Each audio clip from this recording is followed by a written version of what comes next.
Operation status quo. Operation status quo. Prepare to engage. Operation status quo. Ready to engage. Operation status quo. Engaged. Engaged. And here we are, ladies and gentlemen, engaged once again on Operation Status Quo right here, live with me. I am Pete Palma, and I am broadcasting live from the comfy confines of my very own home here in beautiful Florida. Hey, won't you come to Florida? Well, I don't know. It depends on who you are. Of course, everyone's welcome. But, matter of fact, I saw a story on the news yesterday talking about that tourism was down a certain percentage here in the state. And I was like, oh, good. It's too crowded as it is. You know, I've been here almost 2 years. I'm like, can we get these people out of here? It's just too many people. Please. I'm trying to find a space, a nice quiet space for myself. There's nothing here. There's nothing left in Florida. It's all sold out. Hey-o. But seriously, no, they did attribute it, though, to, I guess, during the time of the pandemic, obviously, Florida was still kind of open, so everybody was coming here for, being able to live like normal human beings. But now that more opportunities are available to go other places, I think they said a lot of travel in Europe and such was really popular. So people have other places to go where they can actually live free and be normal human beings once again for now.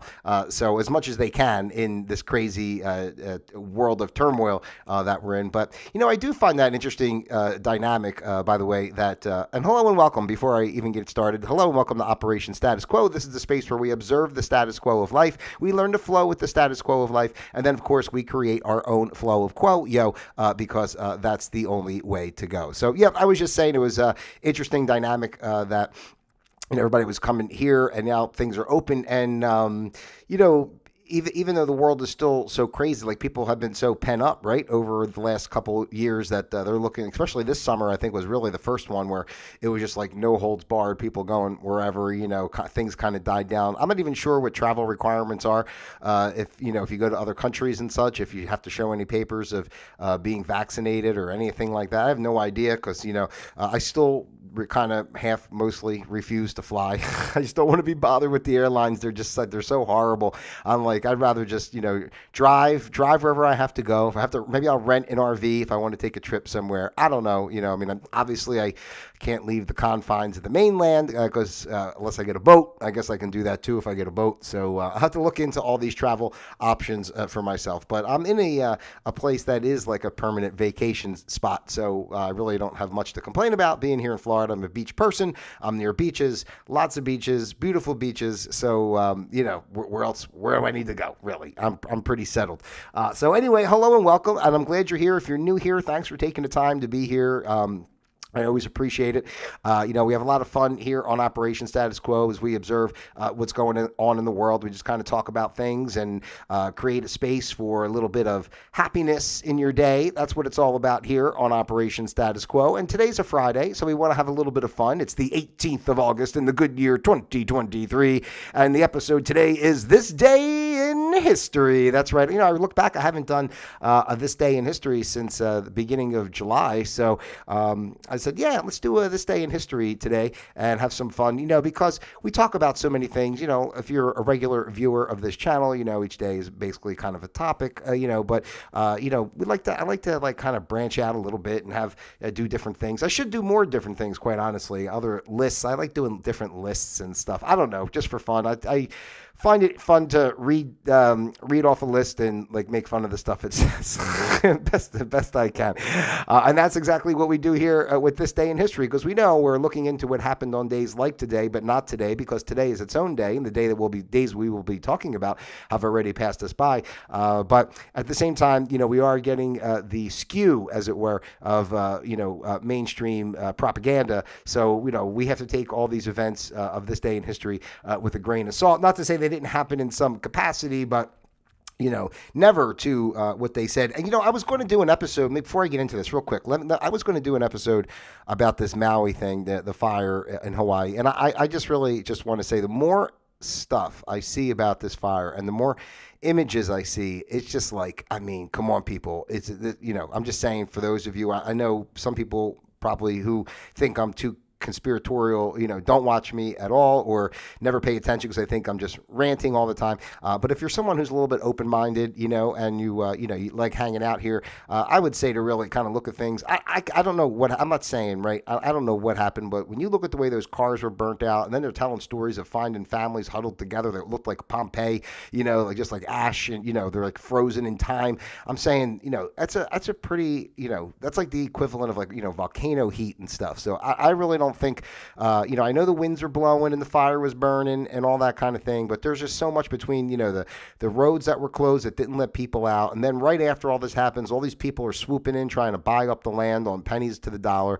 So it's just some really crazy, deep stuff. And none of this stuff, especially when it's a big story like this, just like that Titan, when the Titan sub went down, when these type of things are big stories the way they are on, world news or CNN and all that kind of stuff, it's not, it's not being told. I'm not saying it didn't happen. Like, I'm just saying it's not being told the way of what really happened. They do it, like they make it happen. And then they come in and do all these stories as if like, oh, this tragedy occurred and we want to, cover it. That's what I never understand about our world in general, from the climate change to everything that's going on. Like, I don't even understand how people, I apologize for me going off on my tangent and an aside before I even start, but I really don't understand how the world functions every day. Like, how do people just go about their day living as if nothing's, when all this is going on, like as if nothing's going on? Like, there's so much going on. Like, shouldn't we all just come like to a complete stop and like fix shit, before we move forward? I don't get it. Like, how we still just go about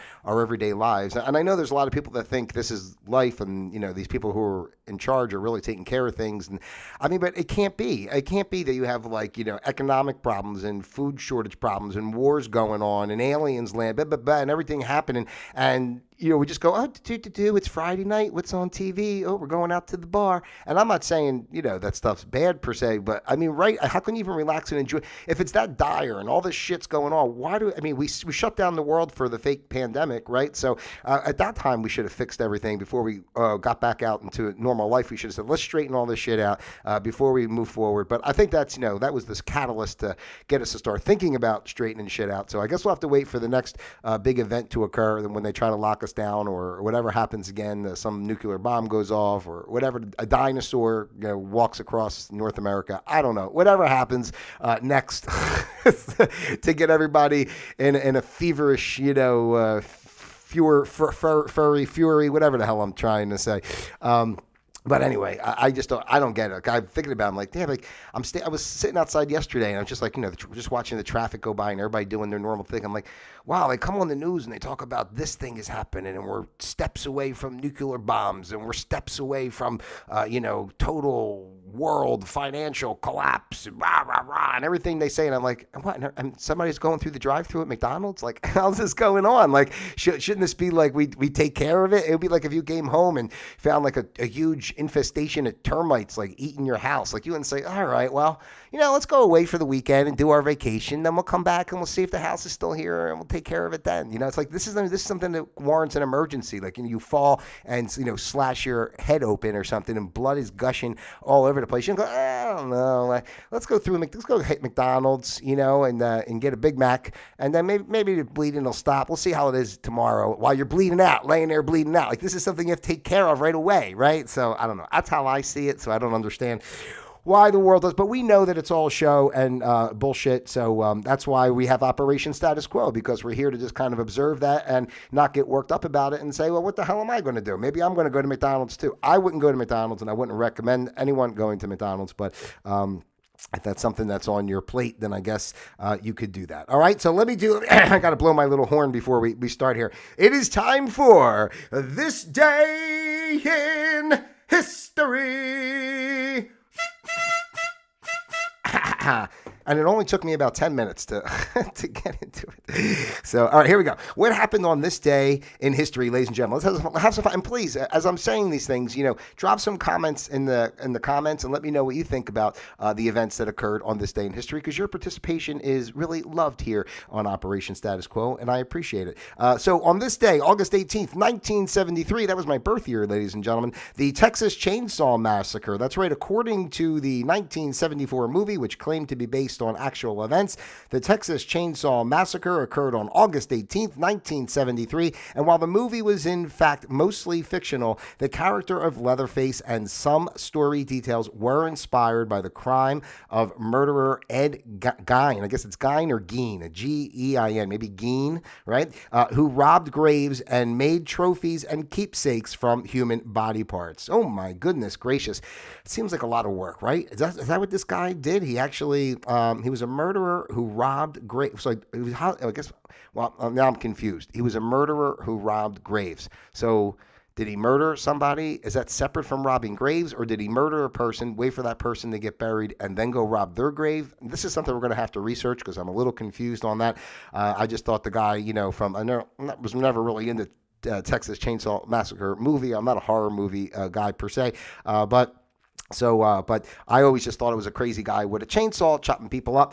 So I didn't know that he actually robbed graves. But when you think about it, as sick as it is to rob graves, you probably come up with some pretty good stuff, right? Because people want to bury their loved ones with some artifacts, mementos and such. So, you might find like an old baseball card collection that's worth some money. You might find a nice, some nice jewelry. You never know what you find down there. So it's a lot of work. Don't get me wrong. You got to dig down. And then I think it's got the concrete thing around. If they cover it with the concrete too. I'm really not sure, but how they, I know they just don't stick a casket in the ground and cover it with dirt. But I'm sure if you get the right tools and apparatus, as it were, you'd be able to get in there. And, it's tough times. And I won't advocate this, because here on Operation Status Quo, it's all about love and peace and kindness and being true to your heart to all your fellow human beings. But hey, it is what it is. Times are tough. And, why rob somebody else, your fellow human being that's still alive, right? You might as well see what you can get from digging up the grave. So just something to think about if you're having tough times here. Let's see. The first black to graduate from the University of Mississippi, Mississippi. Every time I hear the word Mississippi, I'm just inspired to do that. I don't know why. I just love it. It's so much fun. Mississippi. Mississippi. Sounds like you make a song out of that, right? Anyway, on this day in 1963, James Meredith graduates. James Meredith graduates. That's a period after that. 3,000 troops were used to put down riots when he entered the 115-year-old university in 1962. Oh my goodness gracious. Oh my. And they showed a picture here. U.S. Army trucks roll across the University of Mississippi campus in the wake of the riots when Meredith entered. So they had to send 3,000 troops because an African-American gentleman was looking to get an education in the University of Mississippi. Now, of course, I'm not going to criticize. I'm sure he probably, if he was going all in like this, he might have wanted to try to find, a state that might have had a little higher level of education. I apologize to all my Mississippi friends out there, but when you start getting down that way, Mississippi, Louisiana, Alabama, it's just why am I? Hold on, let me give a round of applause. I want to give a round of applause and an apology. What am I doing? Making fun of my audience. It's not nice. I apologize for that. I really, really do. What do you know? No, I don't know much. That's for sure. All right. Let's see here. And I do apologize. Mississippi, I'm sure, is a beautiful state. I haven't been there, but I have been to Tennessee, and which is probably why. And I know people from Kentucky, so these are probably why. That's probably why I'm saying what I'm saying about Mississippi. I'm just kidding around. Seriously, it's fun. We're having fun because the South always gets a bad rap, like, hey, how y'all doing down there? All that kind of crap. Like, everybody thinks we're just playing banjos in the woods, but the South is beautiful. I'm down South, right? I mean, Florida doesn't really count as the South, I guess, right? Isn't it its own kind of space? Like, it's like separate from everything else. I don't know. But anyway, now I'm probably going to send out letters of apology. I'm going to do a whole show to apologize. I just wiped out a potential section of audience by insulting. I'm really not insulting. I love everybody, and I'm always interested I met a nice family from Iowa actually recently at the pool. I talk about when I go to the pool. I met a nice family from Iowa. They were, and they were very nice. And I think they're not really like the first people I've met from Iowa. I don't know. I don't remember meeting other people from Iowa. But on this day, August 18th, 1920, the woman's right to vote, ladies and gentlemen, 19th Amendment to the U.S. Constitution granting American women the right to vote is ratified after being approved by Tennessee. I just see how it all flows together. I just said Tennessee. And again, and they gave women the right to vote. No, I'm insulting people again. No, come on. Come on. It is pointless to resist. I know. It is pointless to resist. I shouldn't make fun. I don't want to make fun. There's nothing to make fun about, for sure. Absolutely. I know. Okay. But anyway, it was approved by Tennessee, providing the necessary 2/3 majority of states needed for ratification. So now the women can get out there and vote, and that's a beautiful thing. It's kind of funny when you think, on a serious note in a way, just to think that our way is like, you see what's going on now and all the stuff that these people, fighting for rights for all these different groups all the time, and when you look back to times like that, there were actually, our country had slaves when we came here for freedom, makes no sense, right? And then you don't let women vote. Like, why would a woman not be allowed to vote? This doesn't make sense, So the history of humanity is quite an interesting one when it comes to putting people in spaces and groups and, who's better than who. Very, it's kind of an interesting dynamic, because if we all, like I was talking about yesterday with the spiritual awakening stuff, if you're, on that kind of level, you know that we're all one, you're really just hurting yourself and putting yourself down. So anyway, it's just pretty interesting to me that I don't even understand the human mind to think that way, to be honest with you. But anyway, that's me. Let's see. Lost colony of Roanoke on this date in 1590. Sir John White returns to the colony of Roanoke to find all of the colonists missing. Oh my goodness gracious. The only clue to their fate was the word Croton, I guess it's Croton, Croatoan, carved on a post. Although their fate has never been determined, some believe the colonists joined with the local tribes, such as the Crotons. I guess I don't know if I'm saying that right or not, but the Crotons. There are other reports that the colonists were slaughtered by the Indians, Chief Powhatan, I guess, because they had merged with a rival tribe. A month after the colonists arrived in Roanoke in 1587, Virginia Dare was born. She was the first English child born to the Americans. Dare disappeared with the other lost colonists. I never heard this story before. So there was a whole colony that was lost. Maybe they were abducted by aliens. What do you think? Or, maybe the Satan worshiping elite got to them so they can drink their blood. Who knows? It's a mystery that'll never be solved. Or they just decided to become Indians, because they figured that, the Indians were already established, had a way of life, knew how to take care of the land. It seems like a pretty good idea. Okay, first recorded climb of Mount Whitney on this day in 1873. The second highest peak in the U.S. is reached by John Lucas, Charles Begole, and A.H. Johnson. So there you go. They climbed Mount Whitney. To be honest with you, I fought for my ignorance, but I have no idea where Mount Whitney is. Or I don't even know if I've ever heard of it. So I only know Mount Rushmore, and I know what's the other one? Mount Everest. That's the big one that people climb, right? So I know they don't climb Mount Rushmore, but anyway.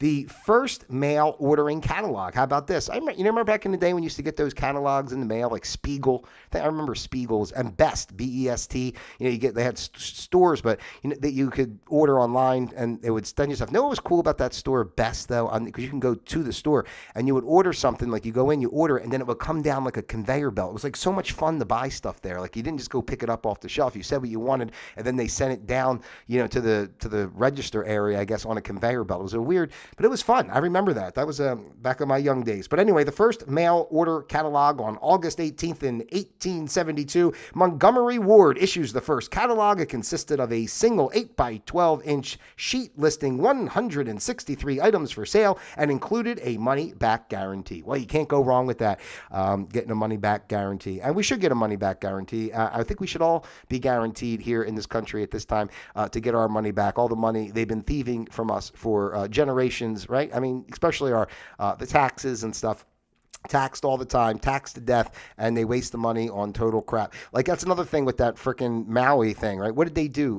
What the hell did they do? They whatever Biden said he's going to, sent like $100 million. I forgot, it was some kind of something $1 million, right? But they're sending billions and billions like to Ukraine, like that's what I'm talking about. Like if shit's really going on, I mean that's like a serious thing, right? This fire that they didn't know about, right? That it just happened, it wipes out this whole town that has such a rich history. And we go, here's a couple million for you. We're kind of tied up with embezzling everything over in Ukraine. So it's, just if you don't mind, we'll see if we can get a few bucks back. Maybe we can trade in a tank or two, and get a few bucks back to help you guys see if we can find any of the ashes of your families, So that just shows you how bullshit it all is. But again, what are we going to do? That's why we have Operation Status Quo. That's why you're here with me, because we understand, but we don't get upset, because why should we get upset? We should just enjoy our lives and feel blessed that we have the knowledge that we do. Okay. The first Miss America was on this day in 1905. Margaret Gorman, she passed in 1995. American Beauty contestant. She was the first Miss America in 1921. It's her birthday today. Okay, we're doing birthdays. I apologize. So she wasn't made Miss America on this day. Her birthday was on this day in 1905, and then she became Miss America in 1921. So that's a little young, isn't it? I mean, she's not even of legal age, right? Because 15, 16, 17, 18, 19, 20, she's only 16. It says it right here, age 16. I need a calculator to figure. I need a calculator, a mathematician, an accountant to figure all that out for me. But anyway, she was age 16, and she won Inner City Beauty Pageant, competing as Miss Washington, D.C. The contest was judged on 50% audience applause and 50% judges' decisions after a day of mingling with the contestants. Well, that makes sense, right? 50% is the applause. Let's see how the audience applauses. The other 50% is the judges that are going to be mingling, quote unquote, with the contestants through probably later in the evening. They'll be mingling in their hotel rooms, and we'll see how well they mingle. And if they mingle well enough, they may have an opportunity to become Miss America. But listen, they have to mingle, and that's just the way it is. I love it. That's so freaking funny. All right, who else was born on this day? Malcolm Jamal Warner. He was played Theo on The Cosby Show. He was born on this day in 1970. I didn't realize it. We're pretty close age. He's only a few years older than me. How about that? And poor Bill Cosby. I wonder how he's doing, actually. Where he went to jail, he got out of jail, and it's like you see, because you like sometimes with the girls, and you put the little pill in the drink, you see, then they drink it down, and then ooh, it's touchy, ooh. Bill Cosby. I used to love The Cosby Show. I mean, that's when I was coming up. That show was like freaking huge beyond belief, and it was really funny, especially the first 2, 3, 4, whatever seasons. It was good. It's a shame, But is he, a sexual predator? I mean, probably, but he seems nice enough. Okay, Madeline Stowe. She was born on this day in 1958. She was the co-star of The Last of the Mohicans in 1992. How about that? Patrick Swayze was born on this day. How about that? I love Patrick Swayze. I really love Patrick Swayze. He was born on this day in 1952. It was sad to see him go.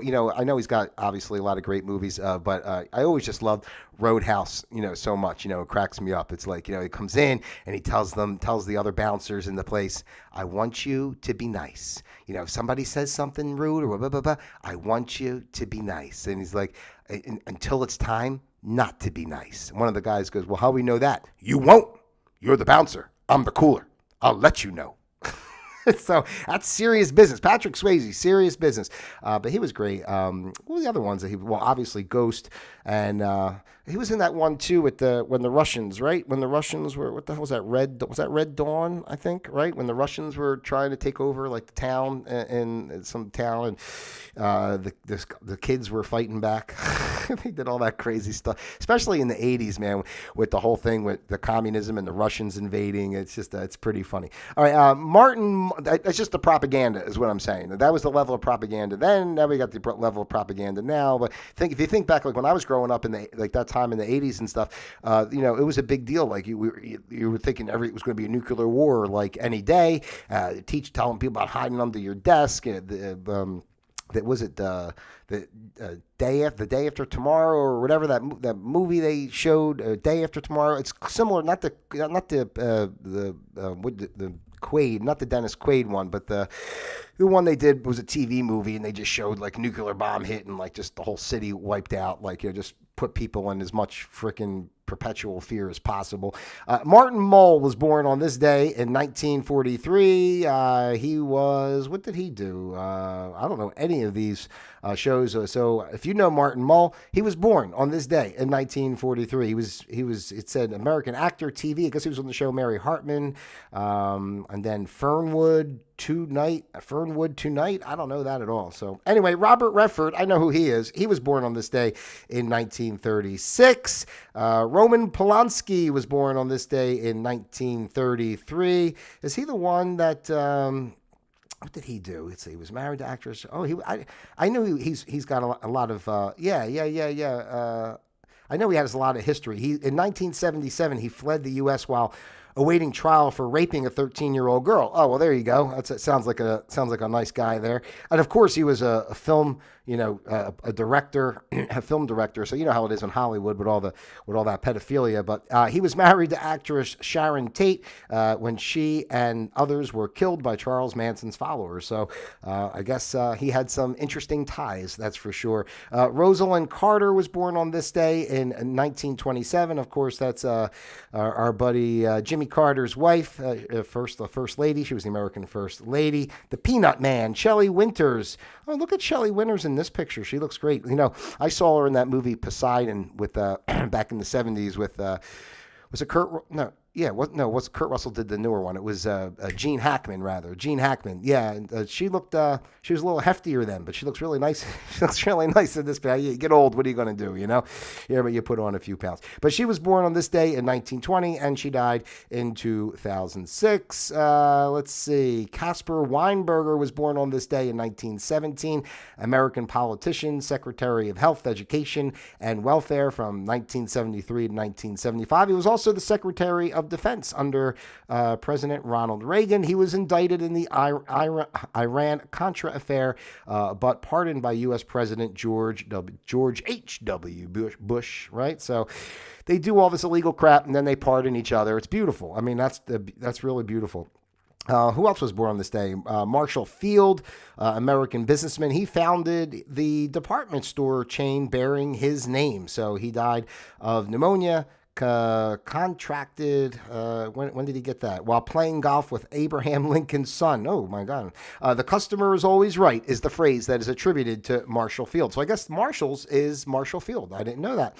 Let's see. Meriwether Lewis, American soldier, explorer, governor of Louisiana Territory. He and William Clark explored the American West from 1804 to 1806. He was born on this day in 1774. Let's see. Who else we have here? Anybody else? Oh, B.F. Skinner. He died on this day in 1990. Yes, he died in 1990. American psychologist. The pioneer of behavioralism, ladies and gentlemen, if you're familiar with Skinner. Let's see, who else? Anybody else that's worth mentioning here? I'm just scrolling through because how about this? Walter Percy Chrysler. He died on this day in 1940. The American auto executive, founder of the Chrysler Corporation, of course. Remember that on Saturday Night Live when Phil Hartman was on? He's like, sure, if you bought a Chrysler. It's such an obscure comment, but if you know what I'm talking about, then you do. It was with John Lovitz, I think, and John Lovitz was going, if I was a gay bee and you were a gay bee, would you find me attractive? And then Phil Hartman, playing the Chrysler guy, goes, well, he was playing Lee Iacocca, actually, so he wasn't playing this guy. He was playing Lee Iacocca. He went, sure, if you bought a Chrysler. All right, I don't know. Thank you, ladies and gentlemen. Let's see, who else here? That's it. All right, good. Let's go back up here and do our thought for the day. What's our thought for the day, ladies and gentlemen? And it is the man who never looks into a newspaper is better informed than he who reads them. And oh my goodness gracious, is that not true? It is true, because we know that the mainstream media is always lying to us, don't we? Stop yanking my chain. That's exactly what they're doing to us all the time, that damn mainstream media. We can't follow them. We have to follow our hearts and believe in ourselves and feel happy and dancing in the streets, you know? So anyway, I'm not going to sing anymore. I thank you guys so much for your time to be with me here today on Operation Status Quo. If you have not done so already, it just takes a quick little second to like, subscribe, share. Send this out to your friends, your family, those you love, and of course, those you despise as well. Trying to build this community. Don't forget you're welcome here. So let me know what's on your mind. You can leave me some comments. You can contact me. My contact information is in the description box below. And of course, you're welcome to be on the program as well. If you have something you'd like to share, let me know. We can set it up and get you on, and you can be part of Operation Status Quo. Isn't that just beautiful and amazing? I'd like to say it is. I really, really would. Well, anyway, I appreciate everybody being here today. I got to get back over to my, where am I here? Let me just do it this way. Let me just do it this way so I can do my proper exit. I hope you guys have a great weekend out there. Thanks for being with me. I always appreciate you guys being here, the support. I appreciate everything. I do. So I guess that's all I have to say. Until next week, ladies and gentlemen, have a great weekend. Stay safe out there. Operation Status Quo disengaged.